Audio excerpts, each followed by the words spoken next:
The most successful people in the world, healthy, wealthy, and wise, choose education over entertainment.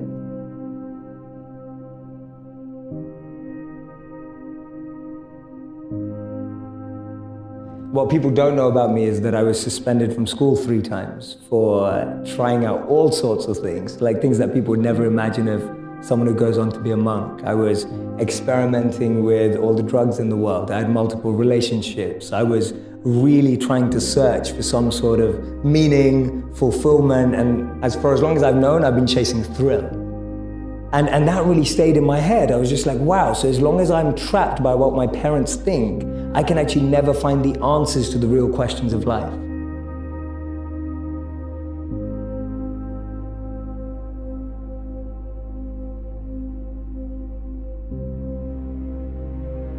And often the advice I give to people today is fast forward where you are, look at yourself in 10, 15, 20 years time and ask yourself the question, is that where I want to be?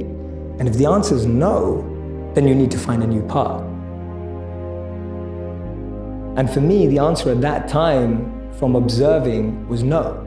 The path that my parents or society or the university I went to or the community I had that was carving out for me, it didn't feel like the path for me. So I was almost seeking an alternative or a new path. We meet people who are just like us most of the time. So we live in this perception of ourselves. Hence, my identity is made by what my parents think I should be. My identity is made up by what my college or university thinks I should achieve. While you're living in that bubble and that echo chamber, getting to what you really want to do is impossible. And I think so many people feel that way today, that they don't fit into the current education system. They don't fit with the 3 or 4 or 5 careers that you're taught exist. You can't be what you can't see. If I never saw a monk, I would never have wanted to be a monk. If I never meet a billionaire, I wouldn't want to be one. Because I wouldn't know what that feels like. I don't know what it looks like. I don't know what it takes. And I think that's the biggest challenge of our society, that we're not exposed. So that's the first step, being exposed to unique experiences and role models. Second step is finding that experience or role model that you're passionate about, and exactly like you said, taking it seriously. Shadow them, network with them, spend time with them, observe them, even from afar. It takes that observation, being addicted to observing that person's lifestyle. And then the third step is going yes or no. Does that work for me? Not everyone who's going to go off and become a monk is going to feel like the way I did, and that's cool. But not everyone is going to go and follow and shadow a billionaire and go, that's exactly the lifestyle I want. They may want the result, but do they want the hard work that goes with it? And so for me, that's the third step. It's observing, focusing, shadowing, getting as close to the process of that individual, and then going yes or no. Do I want that process? Not do I want the result?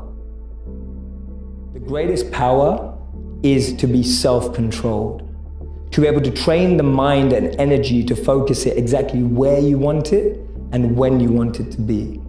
You are completely detached and undeterred from external ups and downs. You're able to navigate anything that seems tough, challenging, fun, excitement with the same amount of being equipoised and balanced and equanimity without being too excited in pleasure or being too depressed in pain.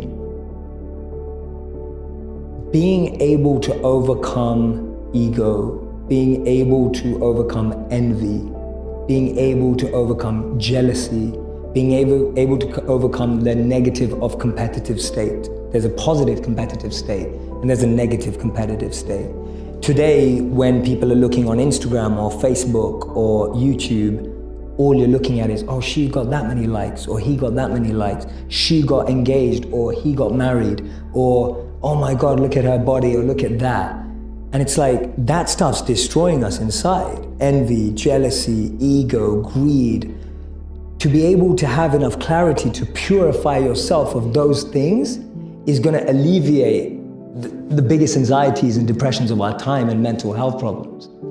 And we know that. We know that because all the mental health research today suggests that things like isolation, overexposure, we now can have more pain consumption in one day because of what we're exposed to than the pain we would have had in a lifetime. That's huge.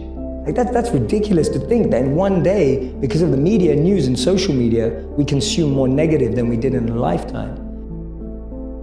An ideal life is when we all have a head, a heart and a hand, all three elements together, working in alignment. Without one or the other, we start to lose something. So a head is the clarity of vision, knowing what you want, the way you picture life, and being able to navigate and make the decisions to get there. That's a good head. A good heart is being able to understand what your intuition and heart wants, being able to connect and tap into that understanding deeper and beyond the vision you may have painted for yourself. So I often say to people that you'll get to where you want in life, just not in the way you imagined. And that's because the path that's paved up and down is far different to the path we pave. So you can have a great head and a great vision and a great mission and know where you want to go, but if your heart's not able to have that resilience and be able to adapt and have compassion and care and all of that, then you're not going to be able to make the toughest decisions without your heart.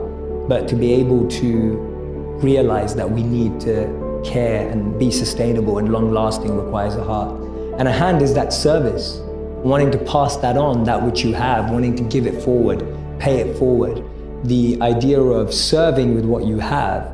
I often say to people, your passion is for you, your purpose is for others. Your passion makes you happy, but when you use your passion to make a difference in someone else's life, that's a service, that's a purpose. That the noise from outside makes us want to fit into a container. And that stops us from differentiating between what is my mind saying and what is my intelligence saying. And what happens is that noise becomes your voice. So that noise becomes what you think is what you're saying. So for me, there was two questions that I had to ask myself that really changed what I do. One of my big questions is, what advice would I give to my younger self? It's huge, because I think that's the stuff that we regret. That's the stuff that we wish we were doing. That's the stuff that has been lost in the noise. When you ask someone, what advice would you give to your younger self? The number one answer is, I wish I studied this. I wish I tried this out. I wish I gave this a go. Yeah, it's all things people didn't do. It's always like something that either should have started or didn't continue. And that's really tapping into someone's voice. What am I good at? What do I love? What does the world need? And how do I get paid for it? To me, those four help you unlock your passion. When you find the intersect across all of those four, you're making your passion your purpose. You'll unlock your passion, you'll find your purpose. This is path one. There's two paths. Path one, I find my skill set and I engage it to help other people and become better at it. So I'm becoming better at what I'm good at and I'm using it to help other people because I'm aware of what I'm quite good at and I know what knowledge I have, what skills I have. I have some self-awareness. The other path that people often miss is actually I just start serving people. I just start helping people and I start to notice what I enjoy about that and what I'm good at helping people with. So that's Gandhi's part. Gandhi said that you find yourself when you lose yourself in the service of others. So for me, those are the two paths of how do I find my passion and finding the intersect between those four areas. And the second one is, Jay, my relationship's falling apart. I get asked that all the time. So the answer to that is much harder. The problem is we have a list for the one that we want and we don't have a list for what we need to become. And I don't mean become to attract, I mean become to just be, to just get to understand yourself. You don't know what you need in your life until you figure out who you are. And so I find too many people rush into relationships without really recognizing and being fully aware of what they need from a relationship. So it all comes back to how aware are you. How much understanding do you have of yourself and what you need and what you want? And even today, I'm constantly refining my why. That's all I do every day. My deepest morning routine and practice is to refine why I do what I do.